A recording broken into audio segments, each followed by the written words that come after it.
शेती भेटते. कसं आहे बाई, शेतीला मालक भेटतो का मालकाला शेती?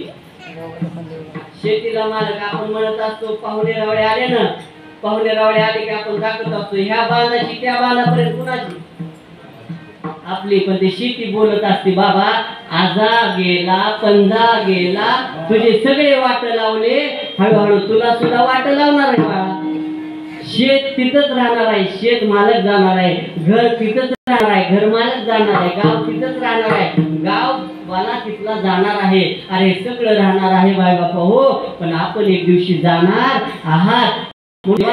त्या भौतिक कोणत्याही जातीचा, कोणत्याही पंथाचा, कोणत्याही धर्माचा, लहान असो मोठा असो, गरीब असो श्रीमंत असो, प्रत्येकाला कशाची अपेक्षा आहे? सुखाची अपेक्षा आहे. प्रत्येकाला वाटतं सुख आपल्याला व्हावं. पण या भौतिक विश्वामध्ये कितीही श्रीमंत झाला, कितीही प्रगतशील झाला, तरी चार गोष्टी तुम्ही पैशाने कमवू शकत नाही. कोणत्या चार गोष्टी विकत घेऊ शकत नाही? चार गोष्टी. पैशाने तुम्ही झोप नाही, पैशाने तुम्ही भूक खरेदी करू शकत नाही, पैशाने तुम्ही आयुष्य खरेदी शकत नाही, आणि पैशाने तुम्ही सुख खरेदी करू शकत नाही. या चार गोष्टी तुम्ही पैशाने खरेदी करू शकत नाही. कारण सुख सुद्धा पैशाने मिळत नाही. जो देखे सुख दुखिया बाबा. मग श्रीमंत सुखी दिसले असते ना, कोई तन दुखी, कोई मन दुखी, कोई धन विन रहत उदास, थोडे थोडे सब दुखी. मग सुखी कोण आहे? सुखी राम के दास. माझ्या भगवंताचे सेवक हेच खरे सुखी आहेत. मला सांगा, आयुष्य सुद्धा पैशाने भेटते का?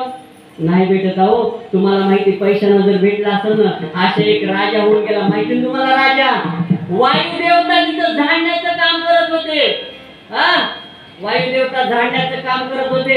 खंडोबा दाढी करण्याचं काम करत होते. ब्रह्मदेव पंचांग सांगण्याचं काम करत होते. गणपती काढ वळण्याचं काम करत होते. सटवी बाळात बंद करण्याचं काम करत होते. 9 ग्रहाच्या ज्यानं पायऱ्या केल्या होत्या, शनिदेवाला ज्यानं 5 घातलं होतं, आणि 5 पतिव्रतापैकी एक ज्याची पत्नी पतिव्रता